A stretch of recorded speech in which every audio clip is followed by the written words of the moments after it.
Joe Biden did zero interviews with the news side of the New York Times while he was president. He did some columnist interviews, but last Thursday he did an interview with the New York Times, about 10 minutes long, 113, for this bizarre story about Joe Biden's use of the Autopen in dealing with clemency. The story largely is credulous about Joe Biden's account in saying Biden said he made all the decisions. But the one piece that Republicans are focusing on is he said there's a category of pardons where he didn't actually deal with the specifics. The chief of staff said, here's the criteria the president agreed to. Here are the people who meet the criteria. These people are pardoned. Shove it in the Autopen. So I'm amazed that people are so down on this account in the sense of, I don't think this is going anywhere, at least off of that story. I think it's fine for Biden. I don't really know why he did it, but I think it's fine for Biden. Dan, is this story a disaster for Biden or nothing, or something else? No, I think one, the timing's terrible with the Epstein stuff. Like, it was kind of fun to be a Democrat this morning, and then like you see that and you're like, oh God. No, I think this story is not a big deal, except for the fact that they're getting ahead of the curve makes me wonder if something else is coming. That's what I mean. Look, Sean, administrations use the Autopen all the time. No. 100% agree.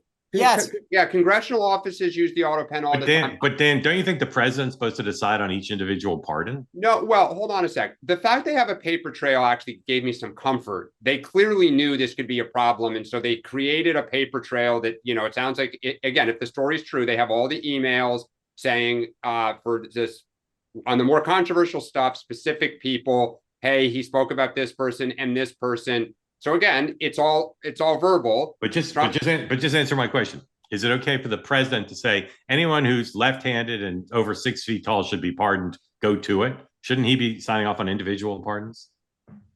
No, I don't necessarily agree with that. And it sounds like they did pull some out and say this person's offense was so bad, don't commute it, don't pardon. So there were people reviewing them individually, and they had their antennas up to say, this may be a problem. They brought it to the president, again, according to the emails, and they decided, okay, we're not going to do that person. Sean, so, I mean this with peace, love, and understanding. Please bring Dan back to planet Earth. Let me just read the exact line from the New York Times. Yeah. Mr. Biden did not individually approve each name for the categorical pardons that applied to large numbers of people. Rather, after extensive discussion of different criteria, he signed off on standards he wanted to be used. Mr. Zients, the chief of staff, is the one who sent the email saying approved.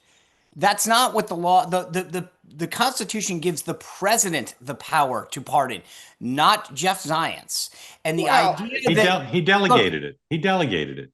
That's not what the Constitution says, though. Well, the president delegates. There's all sorts of powers in the Constitution. I'm sure. Yeah, I mean, that the president has that he delegates. Had drug offenses. I mean, you can disagree with how they do it, but like to Mark's point, he has the power, and I don't have a problem with like saying, okay, we're going to do 5,000 people that have these small drug offenses, and a team reviewed them to say, here are like I think it was like 4 or 5 people.